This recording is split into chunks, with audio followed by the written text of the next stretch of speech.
Hey, it's Les from the TV Dudes. This week, I chat with actor Mickeey Nguyen about his role as Mags on Hulu and CBC's new genre-bending sci-fi hip-hop series, Utopia Falls. It's a pretty fun show, and we get to talk about how he bonds with his co-stars, how dancing helped him with his acting, and much more. I hope you enjoy.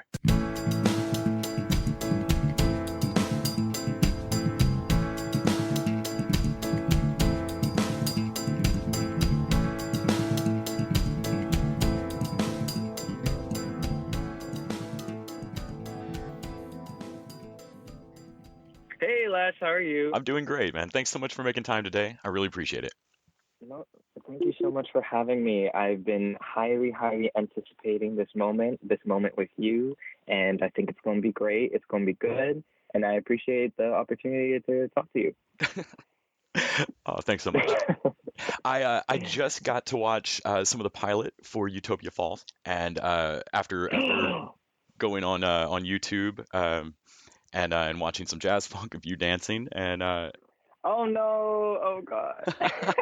and then I realized, oh my gosh, I just saw you in October Faction as well, where you played Aiden in a couple episodes. Yes, I did. Yeah.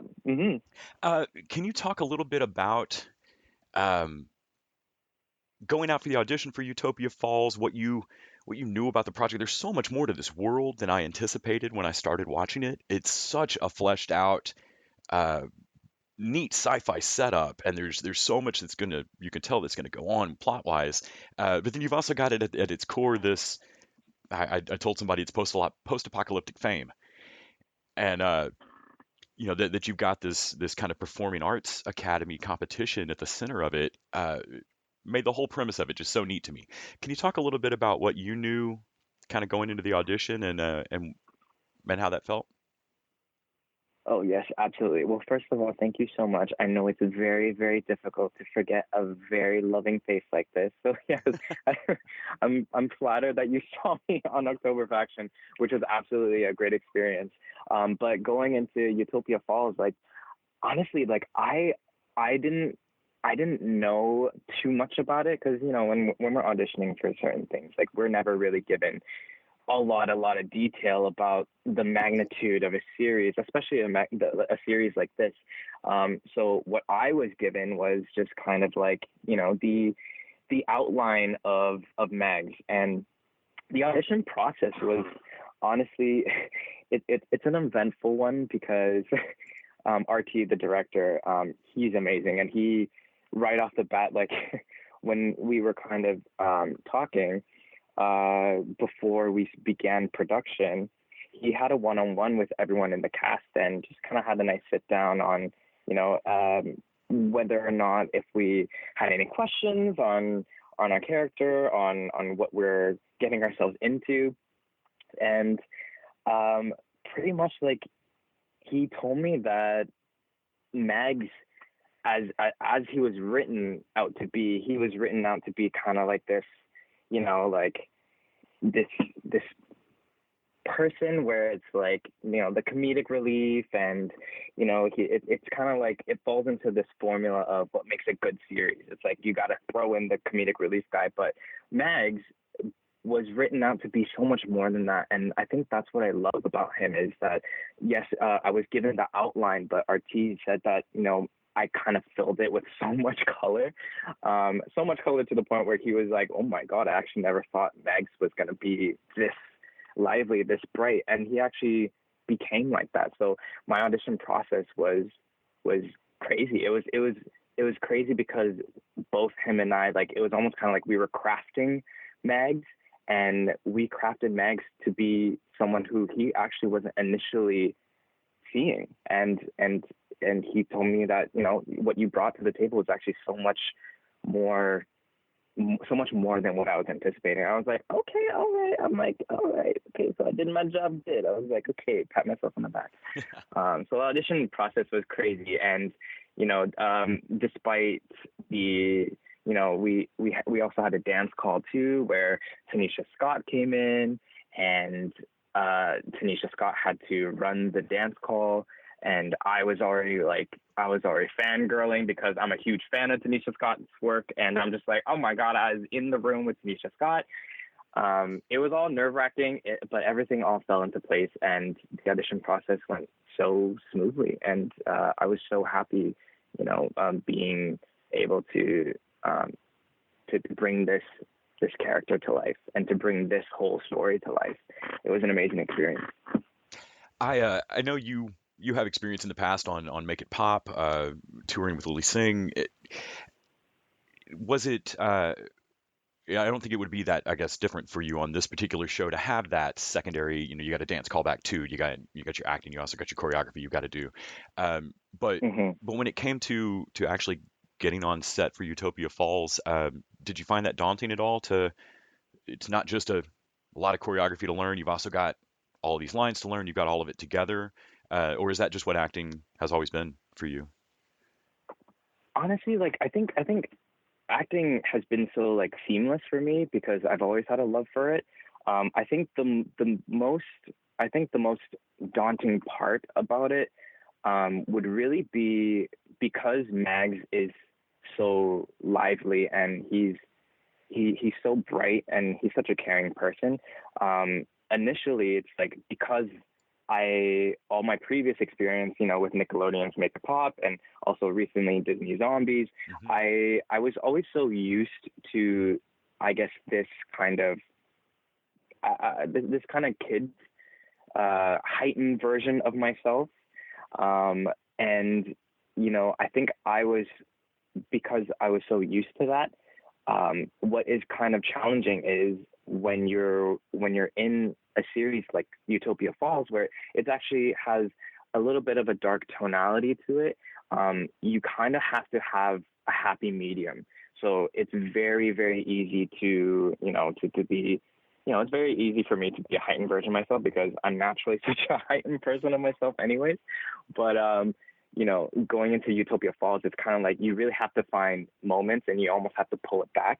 And I think that's probably more tricky part is, I guess, kind of neutralizing Mags in a way where you don't lose his lightness, but it fits in with the genre of Utopia Falls. Yeah. So I think that was probably the most daunting part about it. Yeah, because there's definitely something nefarious going on with the adults here, outside of a wonderful cultural dance competition. Um, Oh and yeah, I'm absolutely. eager to see what's happening. One of the things that really struck me, I mean, from the jump, if I'm remembering the character's name right, your friend Bodhi from, is it Bodhi from Yes, Bodhi. Reform? Yes, uh, and that's Akil Julian, if I'm pronouncing his name right. Um, Yes. y'all have chemistry together. I mean, you can tell y'all are besties. From the moment y'all say a line in tandem, just simultaneously, the food back and forth, all of it. Um, can you talk a little bit about how you go about trying to gel with your castmates, or you can't force a bond like that, but you want to do stuff when you show up to set to try to facilitate it, right? Oh yeah, absolutely. Like to be honest, like me and Akel, um, I've known Akel for a while now, and I've also I've idolized him because he was on a show that I used to watch, called The Next Step, and he's an insane dancer. Like he is crazy, and like I think right off the bat, I was like, to find out that he was casted as my best friend, I was like, oh my god, I have to I have to be his best friend. Like I want to be his best friend. But like to be honest, Akel is such an amazing person, and the rest of the cast. As we were kind of gelling together, it's like we created this family, and we kind of just like had everything fall into place where we essentially just ended up just loving each other. Like we cared for each other a lot, and we looked out for each other. And I think that's very, very rare, especially in this industry where you find those kinds of people that are willing to gel in like that. And with an ensemble cast like this, like we all just kind of naturally just ended up being such good friends. And I don't think there was anything specifically that we did. I mean, like we're forced to be together 24/7 anyway, so maybe that had something to do with it. But I mean, like within those 24 hours, you know, 24/7 of being together. You know, we kind of just naturally just, you know, had a love for each other, had a love for this vision, and that's probably what brought us all together, was bringing our characters to life through this, and really becoming almost like this group, tight knit friends. And yeah, that I think that's really what it shows throughout the series. Is is dancing and movement, that feeling of knowing your body and using it to express yourself like that, is that something that you've always felt and enjoyed, or was that something that you discovered at a point?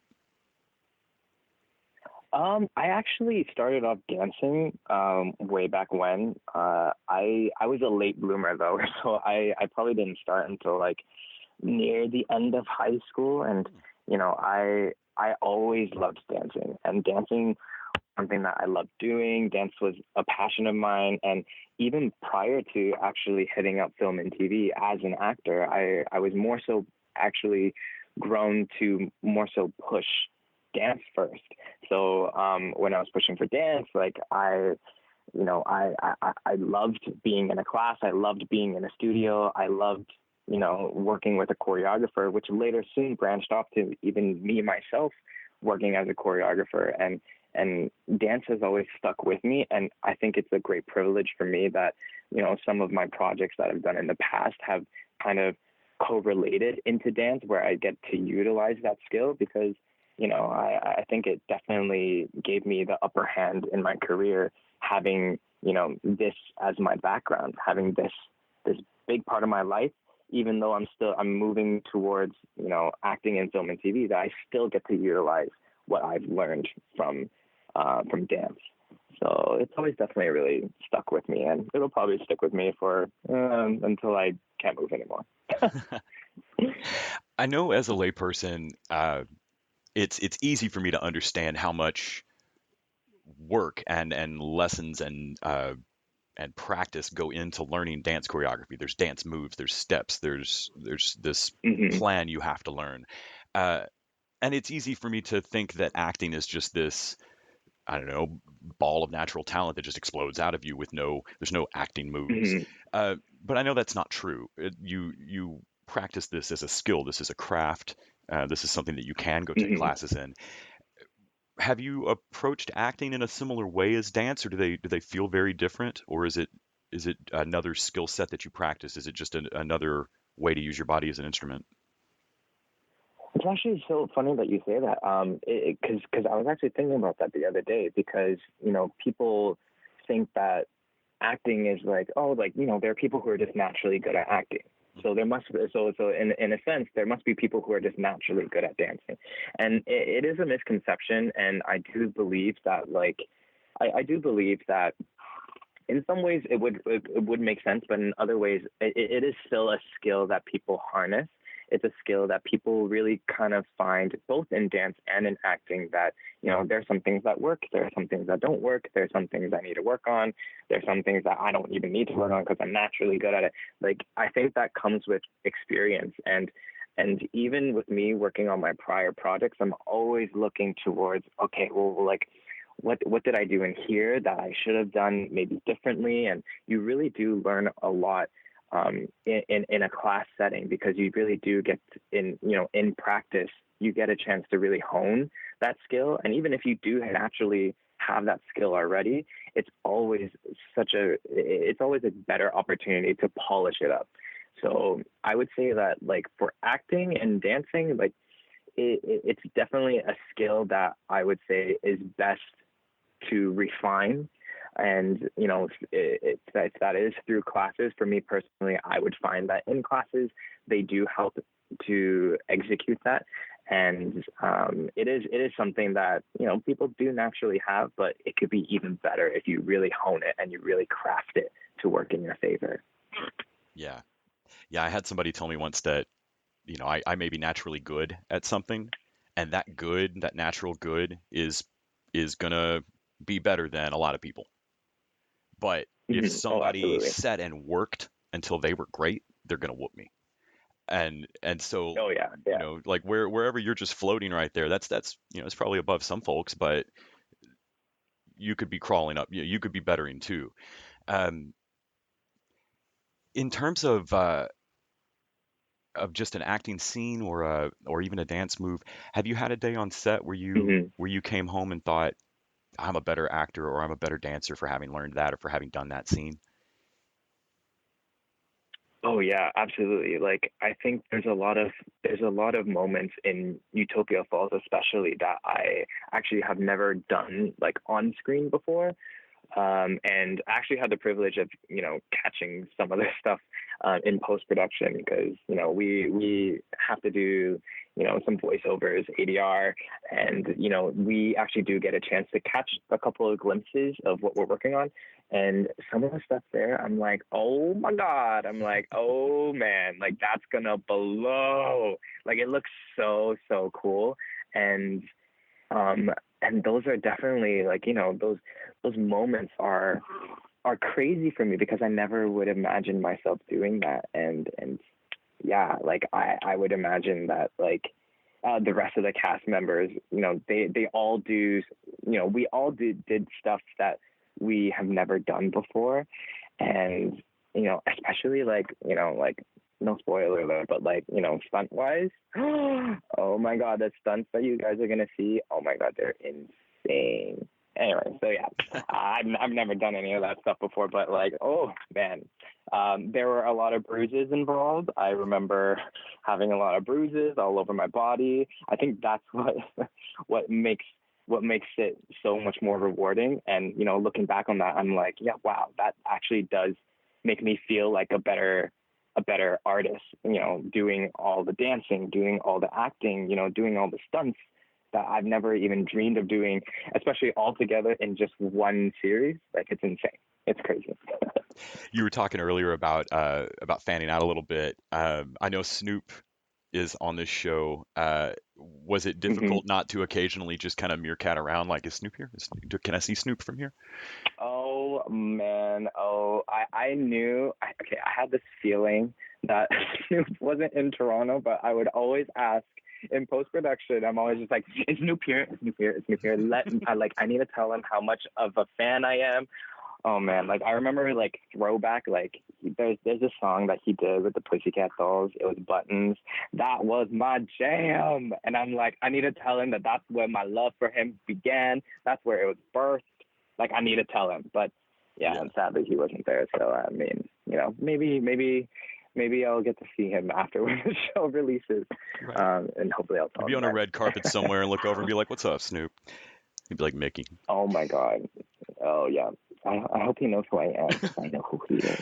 Yeah, my friends and I were laughing the other day that just if you had told me I'm older, so I was growing up with Murder is the Case and shit like that. So if Yeah. you had told me that Snoop would become this everyone loves him grandfather figure of the country, I would have Mhm. been like, what? Snoop? No. But We man, had no idea. We had no idea. When it was like we never was told anytime during filming that he was going to be the voice of the archive. hmm But oh man, like when it was finally told to us, first of all, they casually said it. They were just like, "Hey guys, just letting you guys know, Snoop Dogg is the voice of the archive. Okay, bye." I was like, "What? Wait, hold on. Why was this not disclosed, and why is it disclosed so casually? This is not a casual thing to be told. Hello, it is Snoop Dogg. Hello, can't just breeze through and people, drop that. people." Yeah, like no, what? No, it can't. Oh, that is great. Oh, thank you so much for talking to me about all of And it today. I'm excited for everybody to get to see it. I think it's going to be a really fun show. Just the whole premise of it is neat. Uh, I think we're all. I think every listener I've got is probably somewhat a sucker for post-apocalyptic, uh, future yes, that's what sci-fi we stuff. We've need. all That's what watched we all of need. these, so Yes. so yeah. This show just looks like it's going to be a blast. I think everybody's going to love it. Uh, it will be, and I really do appreciate the opportunity of you bringing me on here to talk to everyone, Yeah. and I really appreciate the time together, Les. And I hope that everyone gets a chance and the opportunity to watch the series, and I hope everyone enjoys the craft that was put into it. And thank you again for having me. I appreciate it. Thank you. Have a great rest of your day. Awesome. Thank you, Les. All right, you too. Take care. Bye. Bye.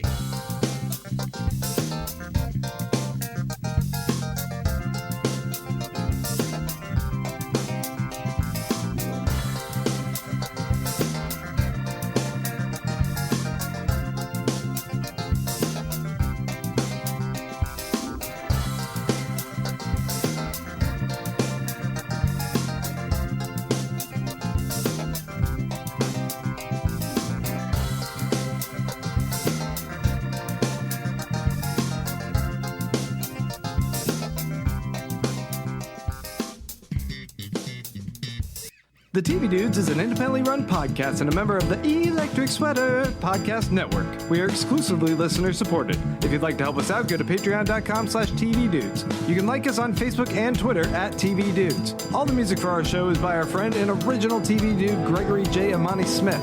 To find out more about us, go to thetvdudes.com and electricsweater.com. I'm Grant Davis. Thanks for listening.